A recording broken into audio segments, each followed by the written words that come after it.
மாதிரி ஒரு தகவல் தான் கிடைச்சிருக்கு. ஸோ ஃபுல்லாக ஸ்கிப் பண்ணாமல் பாருங்க. விஜய் டிவியில் குக் வித் கோமாளி இப்போ 4th சீசன் போய்கிட்டு இருக்குப்பா. அதுவுமே ரொம்பவே இன்ட்ரெஸ்டிங்காக போய்கிட்டு இருக்கு.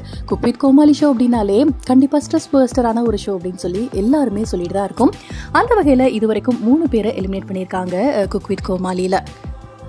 ஜனவரி 28 இந்த cook with Komali season 4 start பண்ணாங்க. இதுலையுமே chef Damu and Venkatesh but இவங்க தான் நடுவராக இருந்துட்டு வராங்க. இந்த தடவை ஜிபி மூத்து களமிறங்கியிருக்காரு. ரொம்பவே நல்லா இன்ட்ரெஸ்டிங்காக தான் போய்கிட்டு இருக்கு. அது மட்டும் இல்லாமல் எப்பவுமே கோமாளியாக ஷிவாங்கி பார்த்தீங்க அப்படின்னா இந்த தடவை குக்கா களமிறங்கியிருக்காங்க. 10 போட்டியாளர்களோட இந்த ஒரு ஷோ ஸ்டார்ட் பண்ணாங்க. கிஷோர், காளையன், ராஜையப்பா இவங்க 3 பேர் தான் எலிமினேட் ஆயிருக்காங்க. மற்றவங்க எல்லாம் சூப்பராகவே விளையாடிட்டு இருக்காங்க. அது மட்டும் இல்லாமல் ஒரு சீசன்லையுமே புகழ் அவரோட திறமையை காட்டுவார். இந்த தடவையுமே இந்த ஒரு சீசன் ஸ்ட்ரெஸ் பஸ்டராக தான் இருக்கு.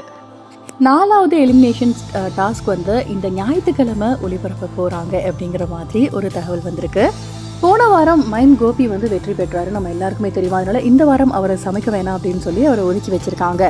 மற்ற போட்டியாளர்களுக்கிடையே கடும் போட்டி இப்போ நிலவிட்டு இருக்கு அப்படின்னு தான் சொல்லணும். ஸோ விஷால் தான் ரொம்பவே கம்மியான ஓட்ஸ் வாங்கியிருக்காரு. அவர் தான் இந்த வாரம் எலிமினேட் ஆக போறாரு அப்படிங்கிற மாதிரியும் ஒரு தகவல் வந்திருக்கு.